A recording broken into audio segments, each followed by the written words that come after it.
Hello friends, welcome back to my YouTube channel HSC study point YSK। चलिए आज बात करते हैं लिफ्टिंग रिगिंग के बारे में, जिस पे बहुत सारे क्वेश्चन पूछे जाते हैं। तो उसमें आंसर किस तरह से करना है इसके बारे में जानेंगे। रिगिंग और लिफ्टिंग बहुत बड़ा चैप्टर है, तो इसमें हम पार्ट 1, पार्ट 2, पार्ट 3 यानी जब तक ख़त्म नहीं होगा तो पार्ट में आता रहेगा।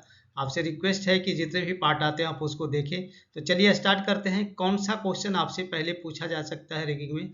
सबसे पहले पूछा जा सकता है कि अभी हाइड्रा क्रेन के जगह पे फ्राना क्रेन आया है, तो इसमें डिफरेंसेस भी पूछ सकता है कि हाइड्रा क्रेन और फ्राना क्रेन में डिफरेंस क्या है। तो सबसे पहले यहाँ पे हम देखेंगे, यहाँ पे कैपेसिटी का भी डिफरेंस है। हाइड्रा क्रेन है जो 9 टन और 21 टन तक आता है, जबकि फ्राना क्रेन की कैपेसिटी ज़्यादा है, 15 टन टू 30 टन के बीच में आता है। अब यहाँ हाइड्रा क्रेन की अगर हम एक्सपेंस की बात करें तो ये लेस एक्सपेंसिव होता है, इसमें मतलब कॉस्ट कम है, जबकि ये बहुत ही एक्सपेंसिव होता है फ्राना क्रेन। दूसरा यहाँ पे बात करें, स्टेबिलिटी इशू रहती है इसमें, यानी हाइड्रा क्रेन का टपल होने की संभावना ज़्यादा रहती है, जबकि Franna crane is more stable due to 2 wheel and 4 wheel drive variety. तो फ्राना में क्या है कि 2 wheel and 4 wheel drive variety है, जिसके कारण इसकी स्टेबिलिटी है जो हाइड्रा क्रेन के रिस्पेक्ट में बहुत ही अच्छी इसकी है। दूसरा है, इसमें विजिबिलिटी इशू रहती है, मतलब ऑपरेटर को ठीक से दिखता नहीं, हाइड्रा क्रेन में ऑपरेटर को ठीक से नहीं दिखता है, जबकि फ्राना क्रेन में एक ऑपरेटर का केबिन आगे होता है, इसलिए उसका व्यू क्लियर होता है, यानी visibility clear due to its design means operator cabin at front. ठीक है। दूसरा क्या है, मार्चिंग विद लोड में lead to topple. Hydra crane में प्रॉब्लम यही है कि अगर लोड के साथ वो मार्चिंग करता है तो उसका टपल होने का खतरा बहुत ज़्यादा है। बट फ्राना क्रेन में क्या फैसिलिटी है, no issue when marching with load. Load को लेकर के अगर ये मार्च भी करता है तो इसमें कोई प्रॉब्लम नहीं होती है। हाइड्रा क्रेन है जो only available in 2 wheel drive, जबकि ये 2 वेरिएंट में है, 2 wheel drive as well as 4 wheel drive है। इसमें है जो operator cabin no time in front, no clear vision, जिसके कारण इसका ऑपरेटर केबिन है जो फ्रंट में नहीं है हाइड्रा क्रेन में, इसलिए इसकी विजिबिलिटी बहुत ही पुअर होती है, यानी क्लियर देख नहीं पाता है। इसके कारण बहुत सारे एक्सीडेंट होते हैं रन ओवर का। तो यहाँ पे देखेंगे, operator cabin at front due to this clear visibility to the operator. यहाँ क्या है, ऑपरेटर केबिन फ्रंट में होता है, जिसके कारण उसकी विजिबिलिटी बहुत ही क्लियर होती है। तो अभी आपने जाना हाइड्रा क्रेन और फ्राना क्रेन में डिफरेंस क्या है। तो ये कुछ डिफरेंसेज है जो कि खास करके मोस्ट इम्पोर्टेंट ये है कि stability issue and visibility issue, और मार्चिंग के टाइम में जो है तो ये स्टेबिलिटी से रिलेटेड है। तो अगर इसमें से 2-3 आंसर आप सही कर देते हैं तो आपका आंसर सही हो जाएगा। चलिए नेक्स्ट देखते हैं, उसके बाद क्या पूछा जा सकता है आपसे कि what is the role of crane operator. Crane operator का रोल क्या होता है, इसके बारे में आपसे पूछा जा सकता है। तो सबसे पहले हम जानेंगे कि the operator is responsible for safety of the crane operation, क्योंकि क्रेन है जो उसके अंडर में रहता है, तो इसकी पूरी रोल किसके पास होता है, क्रेन ऑपरेटर के पास, उसको क्रेन को सेफ रखने का। तो उसकी रिस्पॉन्सिबिलिटी सबसे पहले होनी चाहिए knowledge about the crane characteristic and in function. Crane का जो कैरेक्टरिस्टिक गुणधर्म क्या है, यानी कैरेक्टरिस्टिक क्या है और इसके फंक्शन क्या है, उसके बारे में उसको पूर्ण जानकारी होनी चाहिए।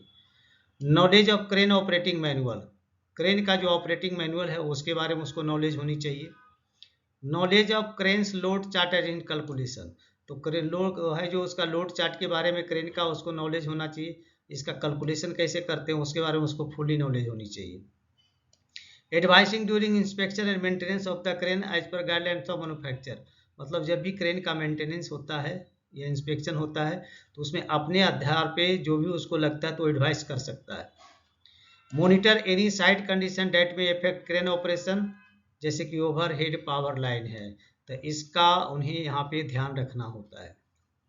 Information to the authority of any problem with the machine that may affect is operation, अगर मशीन के अंदर कोई भी प्रॉब्लम है तो मस्ट उसको है जो अथॉरिटी को तुरंत इन्फॉर्मेशन करना है, क्योंकि अगर वो इन्फॉर्मेशन नहीं करता है तो उसके कारण क्रेन को प्रॉब्लम हो सकता है।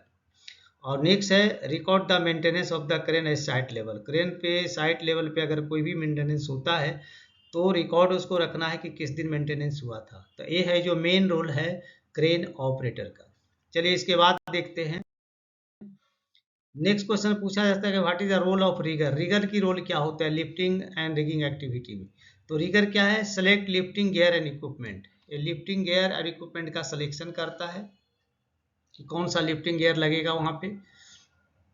फिजिकल और visual inspection lifting tools and tackle, या लिफ्टिंग टूल्स एंड टैकल का है उसका फिजिकल या विजुअल इंस्पेक्शन करता है।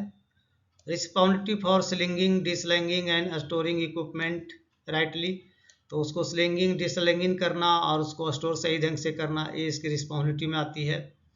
एडवाइसिंग और making lifting plan, lift plan बनाने में वो मदद कर सकता है। Knowing the load capacity of the rigging gear, तो रिगिंग गियर जो भी यूज कर रहे हैं उसकी कैपेसिटी के बारे में उनको मालूम होता है।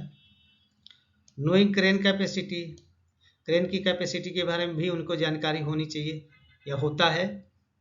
Understanding the load shape size and weight, तो इसको भी जानना जरूरी है कि जब तक वो लोड के शेप को नहीं जानेंगे, साइज को नहीं जानेंगे, वेट को नहीं जानेंगे, तो लिफ्टिंग टूल्स एंड टैकल का सिलेक्शन भी ठीक से नहीं हो पाएगा। इसलिए इसका नॉलेज होना जरूरी है लोड शेप एंड वेट का। Next, understanding how to rigging and control the load, ये भी उनको नॉलेज होना चाहिए रिगिंग किस तरह से करना है और लोड जो उठाया जा रहा है उसको किस तरह से कंट्रोल किया जाएगा। Knowing the crane hand signal, crane hand signal के बारे में उनको जानकारी होनी चाहिए। तो ये था। अब देखेंगे नेक्स्ट क्वेश्चन पूछेगा what are the role of batsman और सिग्नल मैन। तो बैट्समैन जो होते हैं या सिग्नल मैन होते हैं उनकी रोल एंड रिस्पॉन्सिबिलिटी क्या होती। तो सबसे पहले है stand in front of the crane operator line of sight to communicate well, यानी ऑपरेटर के सामने खड़ा रहना और उसको सही ढंग से कम्युनिकेट करना। If not possible to stand in front of crane operator then use communication device such as whistle and radio. अगर किसी कारण से लोड ऐसे जगह पे उसको ऐसे रखना है जहाँ पे कि क्रेन ऑपरेटर के सामने वो खड़ा नहीं हो सकता, उसको उस पर्टिकुलर लोकेशन पे जाना पड़ेगा, तो इस केस में व्हिसिल या रेडियो या बाकी टॉकी का इस्तेमाल करके वो कम्युनिकेशन है जो ऑपरेटर से कर सकता है। But other during movement of the load, load का जब मूवमेंट चल रहा है तो उस समय दूसरे को वार्न करना है कि इस एरिया में नहीं आना है। Never stand below the load between load and any obstruction, तो ये ध्यान रखना है खास करके बैट्समैन को, सिग्नल मैन को, कि अगर कोई लोड है और लोड को उठाया जा रहा है और उसके बाद कोई ऑब्स्ट्रक्शन है, मतलब बंद जगह है और वहाँ से भागना मुश्किल है, तो वैसे बीच में वो खड़ा नहीं रहना चाहिए क्योंकि कभी भी लोड का मूवमेंट के कारण वो दब सकता है। Check other activity within the crane operator line of avoid to any incident, तो इसका भी यहाँ पे ध्यान रखना है। Check activity within the crane operating area to avoid any accident, तो वहाँ पे देखना है कोई अलग एक्टिविटी तो नहीं चल रही है क्रेन ऑपरेटिंग एरिया में। अगर वहाँ पे वैसी एक्टिविटी चल रही है तो उसको वहाँ से हटाना है तब तक जब तक कि क्रेन ऑपरेशन चलेगा। नेक्स्ट क्वेश्चन आपसे पूछा जा सकता है कि व्हाट इज स्लिंग। स्लिंग के बारे में हम सभी जानते हैं लेकिन डिफिनेशन के मामले में हम पीछे हट जाते हैं। तो रिगिंग का, स्लिंग का मतलब क्या है। Sling are an important rigging hardware use in lifting and hoisting operation, यानी स्लिंग क्या है, एक इम्पोर्टेंट रिगिंग हार्डवेयर है जो जिसका इस्तेमाल लिफ्टिंग एंड होस्टिंग ऑपरेशन में किया जाता है। This link connected to the load, the lifting device and load is shifted from one place to another place. अब इसमें स्लिंग को क्या किया जाता है, लिफ्टिंग डिवाइस से कनेक्ट किया जाता है, लोड और लिफ्टिंग डिवाइस से, और लोड को हम एक प्लेस से दूसरे प्लेस पे सेफली उसकी मदद से रख सकते हैं। तो हो गया what is the sling. Next question आपसे पूछा जा सकता है कि what are the types of sling. तो टाइप्स ऑफ स्लिंग मूल रूप से तीन ही तरह के होते हैं जो साइड पे यूज होते हैं। एक होता है वायर रोप स्लिंग जो देख रहे हैं, दूसरा होता है सिंथेटिक स्लिंग होता है, और तीसरा होता है चेन स्लिंग। नेक्स्ट क्वेश्चन आपसे पूछा जा सकता है कि what are the type of sling as per basic construction. Basic construction के आधार पर स्लिंग के टाइप्स कितने होते हैं। तो सबसे पहले ऑर्डिनरी होता है, उसके बाद बारिंगटन होता है, थर्ड फिलर होता है और फोर्थ सील होता है। ऑर्डिनरी में क्या होता है, जितने भी वायर होते हैं यहाँ पे देख रहे हैं सभी सेम है, कोई अंतर यहाँ पे नहीं है, तो ऑल वायर्स आर सेम। बारिंगटन में क्या होता है, outer wires alternately large and smaller. तो अल्टर जो आउटर वायर है जो देखिए एक बड़ा है एक छोटा, एक बड़ा है एक छोटा, इस तरह का इसका कंस्ट्रक्शन होता है। फिलर में होता है smaller wires fill space between large, जो लार्ज वायर जो हैं उसके बीच में जो स्पेस बनता है उसको फिल करता है छोटे वायर से, तो इसको फिलर बोलते हैं। और सील का मतलब हुआ wires of outer layer are larger diameter than wires of inner layer. तो इसमें जो बाहरी जो वायर होते हैं वो बड़े मोटे मोटे होते हैं और जो इंटरनल जो होते हैं वो छोटे छोटे होते हैं, यहाँ पे आप देख सकते हैं। तो इस तरह से यानी बेसिक कंस्ट्रक्शन के आधार पे वायर रोप जो होते हैं, वायर सीलिंग जो होते हैं वो 4 होते हैं, ordinary, Warrington, filler and Seale. Next question आपसे पूछा जा सकता है कि what are the types of wire rope core.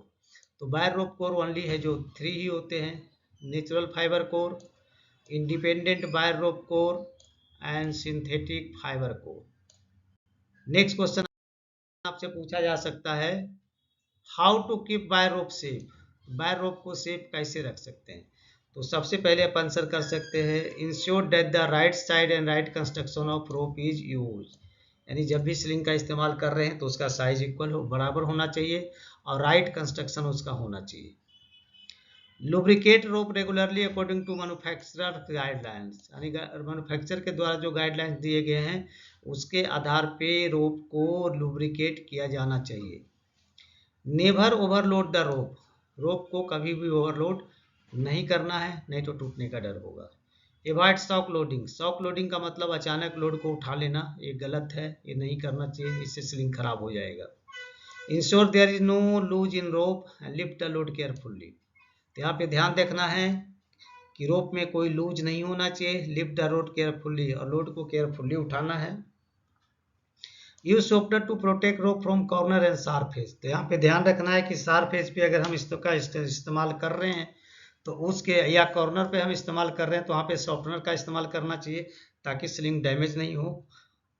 Avoid dragging out rope from under loads and over structure. तो ये ध्यान देना है कि कोई भी अगर लोड है, ड्रैगिंग नहीं करना है किसी भी लोड को, या कोई ऑब्स्ट्रक्शन है जिससे स्लिंग है जो दब गया है, तो वहाँ पे उसको रफली खींचना नहीं चाहिए, नहीं तो स्लिंग डैमेज हो जाएगा और ख़राब हो जाएगा। नेक्स्ट इसमें आप आंसर कर सकते हैं store all unused rope in clean and dry place. जो स्लिंग का इस्तेमाल नहीं हो रहा है उसको अच्छी जगह पे ड्राई प्लेस पे रखना है।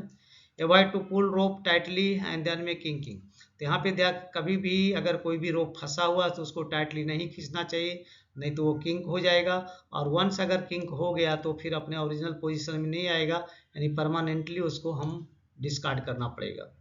इंश्योर दैट ड्रम्स एंड शिप्स are right diameter for the rope being use. तो यहाँ पे ध्यान रखना है जो ड्रम का इस्तेमाल करते हैं जहाँ पे रैपिंग होता है स्लिंग का, या शिप का इस्तेमाल करते हैं जहाँ पे कि रोप का मूवमेंट होता है, तो वो है जो राइट साइज का होना चाहिए, नहीं तो उससे स्लिंग खराब हो सकते हैं और शिप या ड्रम भी खराब हो सकता है। शिप भी डीपली बॉर्न। शिप अगर डीपली बॉर्न हो गया है, या उसमें क्रैक्ड है, या ब्रोकन है, या किसी कारण से डैमेज हो गया है, तो उसको इमीडिएट चेंज कर देना चाहिए। नेक्स्ट हो सकता है ensure that rope wrap properly on the drum. तो ड्रम पे जो रोप का रैपिंग होता है वो इंश्योर करना है कि वो प्रॉपरली रैप हो रहा है कि नहीं हो रहा है। नेक्स्ट होगा ensure that rope ends are properly seized. तो यहाँ पे 2 जगह पे सीज होते हैं, एक तो ड्रम साइज पे होता है जो क्रेन में, और दूसरा उसका हुक पार्ट होता है, वहाँ पे सीज किया जाता है इसको अच्छे से। तो इसका सीज अच्छे से होना चाहिए, नहीं तो स्लिप कर सकता है लोड उठाने के टाइम में, तो इसका ध्यान रखना है। चलिए नेक्स्ट क्वेश्चन उसके बाद आपसे पूछा जा सकता है कि what are the criteria for rejecting of wire rope. Wire rope sling को रिजेक्ट करने का क्राइटेरिया क्या है। तो सबसे पहले यहाँ पे पिक्चर में आप दे रहे हैं, ये पिक्चर क्या क्या बताता रहा है, क्रशिंग हो गया है। क्रशिंग 2 तरह से हो सकता है, because of loose binding on material, material पे उसका लूज बाइंडिंग हो गया है और सडन उस पर लोड आने के कारण हो सकता है। Rope was pulled in between underlying rope and crushed out of the shape, या लोड है जो उसके ऊपर रख गया है और उसको मटेरियल स्लिंग को खींचा जा रहा है, तो उस केस में भी ये डैमेज हो सकता है, यानी कि इस तरह का यहाँ पे दिख सकता है। और अगर इस तरह का दिख सकता है तो इसका मतलब एक क्रशिंग हो गया है, इसका इस्तेमाल बंद करना पड़ेगा। दूसरा होता है बर्ड केजिंग। ये देखिए इस तरह का जो हो जाता है पार्ट, ये होता है बर्ड केजिंग। बर्ड केजिंग का मतलब हुआ a bird caging is cause by sudden release of load. अगर कोई लोड टेंशन में है, कोई रोप टेंशन में है लोड के लिए हुए, और अचानक उसको जमीन पे ग्राउंड पे लाके अचानक लोड को स्लिंग को डाउन कर देंगे, तो इस केस में स्लिंग इस फॉर्म में आ जाएगा और ये फिर कभी ठीक नहीं होगा, ओरिजिनल पोजीशन में वापस नहीं लौटेगा। तो ऐसे डैमेज को बर्ड केजिंग के नाम से जानते हैं। अब इसमें क्या होता है, in this case strand and wire open away from each other, यानी एक दूसरे से ओपन हो जाएगा, अब will not return to their original position, अपने पोजीशन में लौटेगा नहीं, यानी इसको डिस्कार्ड करना ही पड़ेगा। थर्ड जो होता है वो किंक्स होता है। किंक्स देख रहे हैं, इस तरह का किंक होता है, ये अलग अलग रूप में 3 तरह का यहाँ पे दिखाया गया। किंक क्यों होता है, due to jerk load. Jerk load लेने का मतलब कोई भी लोड अगर फंसाया और काफ़ी स्पीड के साथ उसको उठा दिया, क्रेन को फटाफट उसमें स्लिंग को अप ले लिया, तो उस केस में ये किंकिंग हो सकता है। When rope is drawn too tightly, या रोप को खूब टाइटली अगर कहीं फंसा हुआ उसको खूब टाइटली खींचते हैं, तो इस केस में भी किंक हो सकता है। Kink are permanent and required that rope is to be taken out from the service. इसमें क्या होता है, एक किंक परमानेंटली हो जाता है और इस केस में इसको सर्विस से डिस्कार्ड करना पड़ेगा। चलिए उसके बाद नेक्स्ट क्वेश्चन आपसे पूछा जा सकता है कि what are the criteria for rejection of wire rope. Wire rope को रिजेक्शन करने का सेम है, वो कंटिन्यू है। तो इसमें जो है, using rope for long time without periodical inspection and maintenance, resulting abrasion and reduction of diameter of the rope. तो इसमें क्या होता है, ये जो फिगर देख रहे हैं इसका रीजन क्या है, लंबे समय तक इसका इंस्पेक्शन नहीं करना, और जो मैन्युफैक्चर का जो गाइडलाइंस होता है कि इसमें लुब्रिकेशन करना चाहिए टाइम टू टाइम, अगर वो नहीं करते हैं तो इस केस में इसमें एब्रेशन आएगा और इसके कारण ये स्लिंग पूरा खराब हो जाएगा, इसके डायमीटर में भी रिडक्शन हो जाएगा, इसके बाद इसका इस्तेमाल नहीं कर सकते। नेक्स्ट है कोरोजन। तो कोरोजन देख रहे हैं, इस तरह के पूरा रेड रेड दिख रहा है, इसका मतलब उसमें रस्ट लग गया है। कोरोजन क्या होता है, internal rusting will accelerate wear due to increase abrasion as wires rub against one another. तो इसका सबसे 2-3 कारण इसके हैं इस तरह का होने का, कि अगर आपने वायर रोप को ऐसे जगह पे रखा है जहाँ की पानी का अंश है या बारिश हो रही उसमें आपने छोड़ दिया और उसको ध्यान नहीं दिया है, तो अंतर इंटरनल वो क्या होगा, रिएक्शन करके वो रस्ट बना देगा और उसके बाद वो जाम हो जाएगा, फ्लेक्सिबिलिटी उसकी ख़त्म हो जाएगी। तो इस तरह का जो डैमेज होता है उसको कोरोजन के नाम से जानते हैं। नेक्स्ट क्वेश्चन आपसे पूछा जा सकता है, और दूसरा रिजेक्शन क्राइटेरिया क्या क्या हो सकता है वो भी देखेंगे। अगर इनके अलावे कुछ प्रॉब्लम है तो उस तरह से, it is found to be damage और अनसेफ, अगर ये डैमेज पाया जाता है, अनसेफ पाया जा सकता है तो रिजेक्ट कर सकते हैं। डू नॉट टेस्ट सर्टिफिकेट, इसका टेस्ट सर्टिफिकेट अगर नहीं है और देखने में वो सभी सही सलामत है, कुछ प्रॉब्लम उसमें नहीं है, तो इस केस में भी यहाँ पे इसको हम रिजेक्ट कर सकते हैं। It is not to inspect within the timeline, अगर टाइम लाइन के बीच में इसका इंस्पेक्शन नहीं किया गया है, मतलब इसका इंस्पेक्शन जो किया हुआ है एक्सपायर हो गया है, तो उस केस में भी उसका रिजेक्ट उसको कर सकते हैं, यूज नहीं किया जाएगा। एंड उसके बाद next colour code, wrong colour code. तो रॉन्ग कलर कोड या नो कलर कोड का मतलब है कि क्वार्टरली अगर चेक करते हैं तो, या मंथली चेक करते हैं, जो भी प्रोसीजर जहाँ पे है, तो उसके आधार पे उस महीने का जो कलर कोड है, अगर दूसरे महीने में चले गए और कलर कोड चेंज नहीं हुआ है या कलर कोड है ही नहीं, तो उस केस में हम वहाँ पे स्लिंग को रिजेक्ट कर सकते हैं। तो दोस्तों आपने इसमें बहुत सारे क्वेश्चन जो रिगिंग एंड लिफ्टिंग के टाइम में पूछा जाता है जिसका इसमें आंसर किया गया है, तो आशा करते हैं आप समझ गए होंगे। तो चलिए अब यहाँ पे आपसे रिक्वेस्ट करेंगे, अगर आप हमारे चैनल पे नए हैं तो प्लीज़ चैनल को सब्सक्राइब करें, दोस्तों में ज़रूर शेयर करें और बेल आइकन को ऑल पे सेट कर दें, ताकि जितने भी वीडियो हमारा हो रिलीज हो तो सबसे पहले नोटिफिकेशन आपको मिले। तो चलिए मिलते हैं आपसे नेक्स्ट वीडियो में, तब तक के लिए जय हिंद, वंदे मातरम।